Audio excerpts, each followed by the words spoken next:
За бүгдээрэнд энэ сайхан өглөөний мэндийг хүргэе. Тэгээд бүгдээрээ энэ цагийг Бурхандаа даатгаад эснийхөө нэрээр хамт залбирая. Халелуя.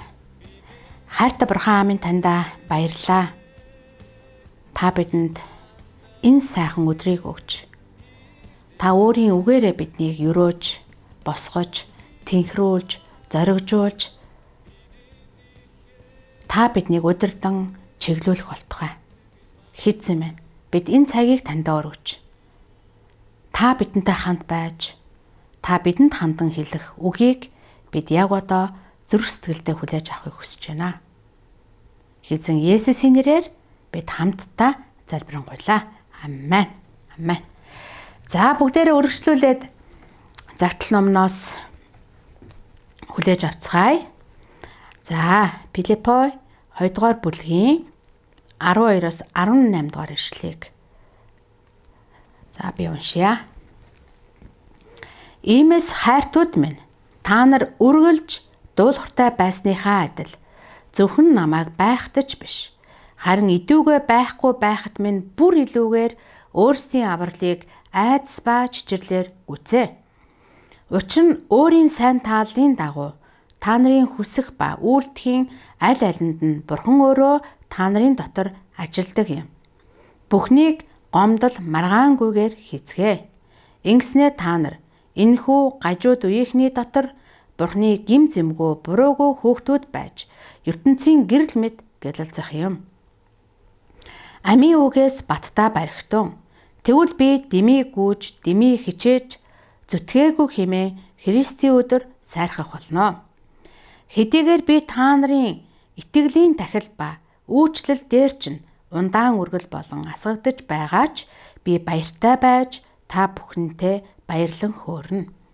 Үүнчлэн та нарч баяртай байж надтай хамт баярлан хөөрөөрөө гэж. Амен.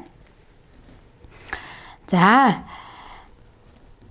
Паул Филиппо хотын итгэгч нарт хандан хэлэхдээ бид аврагдахын тулд хичээж хүчин чармаалт гаргах ёстой гэсэн үг биш ээ. Учир нь аврал нь зөвхөн Христээр дамжин ирдэг. Энэ бол Бурханы бэлгээг хэлж байгаа. Паул Филиппочуудыг дуулууртай байхыг ятгсан. Паул өөрсдийнхөө авралыг биелүүлж хэлэхдээ Бурханы хүслийг үйлдэж дуулууртай даах хэрэгтэй гэсэн энэ санаагаар хэлж байгаа. Христийг дагсаар байх юм бол бидний амьдрал илүү ариун, эзний хүсэл тааллын дагуу байх юмаа гэдгийг энд хэлээд байгаа. Бид сул дор. Бид төөрч будилдаг, бүдэрдэг. Паулийн хэлэх гээд байгаа гол санаа бол нүглээсээ айх хэрэгтэй, тийм ээ? Хүүхэд тааламжгүй зүйл хийгээд эцэг эхээсээ айдаг шиг бид ч гэсэн Бурханы өмнө тааламжгүй зүйл үйлдэхээс айх хэрэгтэй гэдгийг хэлж байгаа. Хэрвээ зохисгүй байдалд байсан бол түүнийгээ улааж, тийм ээ? Эзний өмнө гимших нь энэ Бурханы хүсэл байдаг. Үүнийг харахтаа Бурхан биднийг зохистоод тооцож Христ дотор зүвт болгосон. Нэгүслийнхэн төлөө, тийм ээ? Бурханд талархал илэрхийлж Бурханыг магтах учиртай юм аа. Яагаад гэвэл Бурхан бидний дотор ажилласаар л байгаа. Бидний хийж байгаа зүйл Бурханы нэгүслээр хийгддэг. Амен. Паул тэр хоорондоо маргалдаад байсан, хагараад байсан тэр итгэгч нарт Бурханы нэгүслийг бүү хашаагаач гэж хэлж байгаа. Хүн өөрийн сонголтоор л амьдардаг. Бурханы хүслээс татгалзаж болно. Гимшгүй нүгэл үйлцээр яваад байж болно. Энэ бидний сонголт байдаг.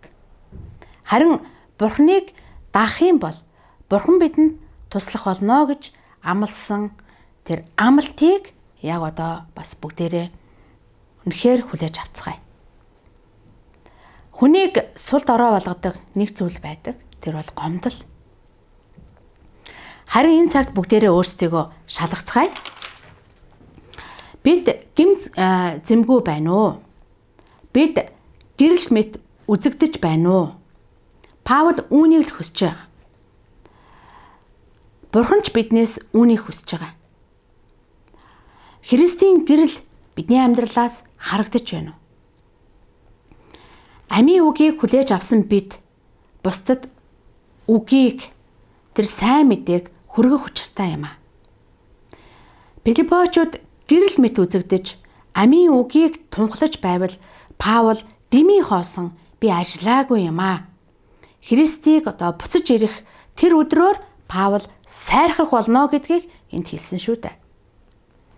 Тэгээ та бидний амьдралаас Христийн тэр гэрэл харагдаж байна уу? Бидний амьдралаар Христ алдаршуулгадж тэр баяр хөөртөө урам зоригоор энэ өдрийг сайхан өнгөрүүлээрэ гэж би бас та нарыгаа үнэхээр өрөөж. Тэгээ бүгдээрээ бидний эзэн бидэн дээр гэрэл болж ирсэн шиг, бидний амьдралыг гэрэлтүүлсэн шиг бид бас энэ нийгэмдээ гэрэлтэж амьдрах учиртай хүмүүс юм аа. Тэгээд энэ цагийг бүгдээрээ Бурхандаа даатгаад хамт залбирая. Халелуя. Хайртай Бурхан минь, таньдаа бид талархаж байна. Эзэн минь, таньдаа үнэхээр талархаж. Бид үнэхээр өөрсдийгөө яг одоо энэ цагт дүгнэж байна. Таны өмнө тааламжгүй зүйлийг хийсэн бол өнгөрсөн амьдралдаа гэрэл дотор амьдраагүй бол эзэн минь, та биднийг үнэхээр уучлаарай.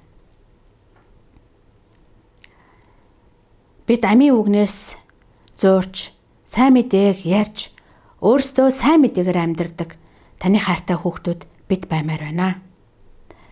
Бидний хүмүүс харахтаа л үнэхээр тэр гэрэл дотор амьдарч байгааг харахтаа л хүмүүс таныг олж хараас. Бидний амьдрал Христийг алдаршуулсан тэр амьдралаар амьдраасаа хэмээн бид үнэхээр танаасаа гуйж. Эзэн минь, тандаа баярлалаа. Урд байгаа бүхий л цагуудыг минь та үнэхээр ерөөн сахин хамгаалах болтугай. Эзэн минь, тандаа баярлалаа. Бүх алдрыг тандаа өргөж, Есүс Христийн гайхамшигтай хүч чадалтай нэрээр бид хамтдаа залбирanгуйлаа. Амен.